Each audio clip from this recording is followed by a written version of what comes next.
పూర్తిగా దాచుకోవటం దాచుకోవటం తప్ప వేరే లేని పరిస్థితులు కలగటం, ఆ ప్రభావం నుంచి మళ్ళా వాటి అధికార యంత్రాంగాన్ని ఇటు కార్యకర్తల్ని మళ్ళా ఒక కొత్తలోకి తీసుకురావటం అన్నది చాలా శ్రమతో కూడుకున్న పని అన్న విషయం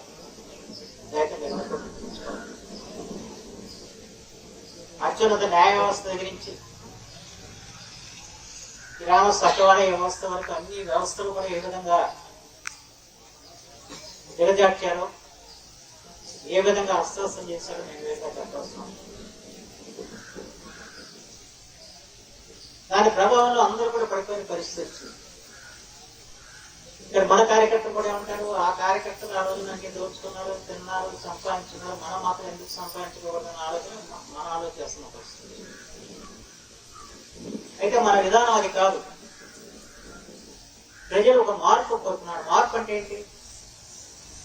గతంలో ఏ విధంగా అస్త్రాస్త్ర పరిస్థితులు దాన్ని కొనసాగించడం కాదు మార్పు, దాన్ని పరిహరించడం, దాన్ని ఆ పక్కలో కాకుండా వ్యవహరించడం మార్పు అన్నది మనం అంత ఆలోచన.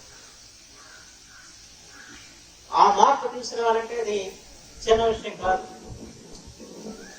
ఎందుకంటే ఒక రకమైన పద్ధతులు సాగిన తర్వాత, 5 సంవత్సరాలు పద్ధతులు సాగిన తర్వాత మళ్ళీ ఆ పద్ధతిని మించి అలా బయటపడాలంటే అది ఎంత కష్టసాధ్యమో నేను వెళ్ళి చెప్పట్లేదు.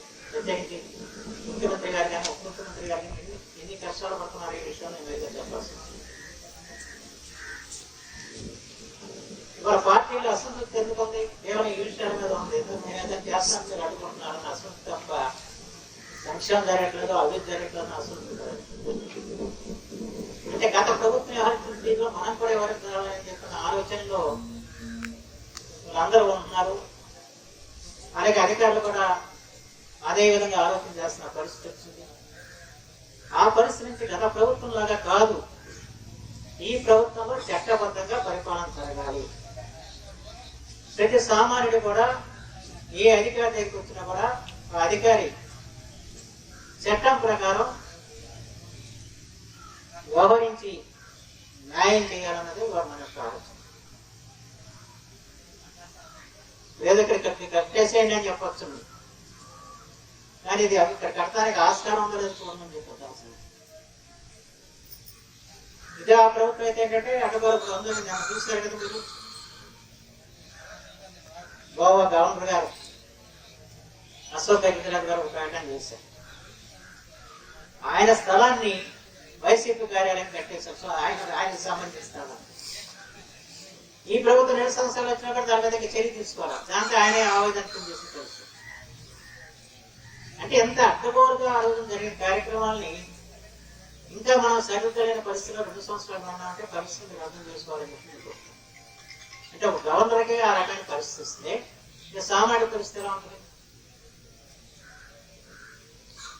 ఈ సమస్యని మనం గుర్తించాలి. అదే కొంత నాబోటి కూడా కొంత అసంతృప్తి ఏంటంటే మనం ఎన్నికల ముందు అనేక రకాలుగా మనం విషయాలను బయటకు తీసుకొచ్చాం. వాటి మీద సరైన ఇంకా విచారణ చేయలేకపోతున్నాం అన్న భావన నాకు ఉంది. అదే ఎందుకు జరుగుతుంది ఏంటంటే ప్రభుత్వం చిత్తశుద్ధి లేక కాదు, ప్రభుత్వ ఆలోచన గత ప్రభుత్వం చేసిన దుష్పరిణామాలని ప్రోత్సహించడం కాదు. అయితే ఏంటంటే ఈ వ్యవస్థల్ని మార్పు చేయటం అంటే అదే ఒక రోజులో అయ్యే పని కాదని నాకు బాగా అర్థమైంది.